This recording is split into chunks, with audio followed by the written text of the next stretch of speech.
પ્રભુ ભાઈ દેખાણાની હિતોભાઈ હિતોભાઈ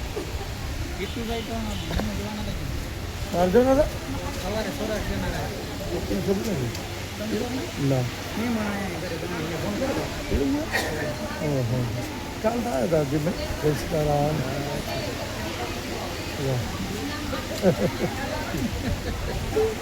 ભાઈ પ્રભુ અને મંગલ આગળની હમું આગળ જ જશે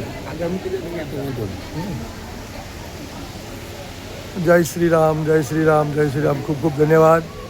અત્યારે હાલ ખૂબ સરસ એવું સ્વાગત થયું ભગવાનનું. આપણે અદલપુરા કંપાથી વાડાગામ ખાતે સુંદરકાંડનો પાઠ કરવા પૂછ્યા છીએ. ખૂબ સરસ. ધન્યવાદ ધન્યવાદ ધન્યવાદ. જય શ્રી રામ જય શ્રી રામ.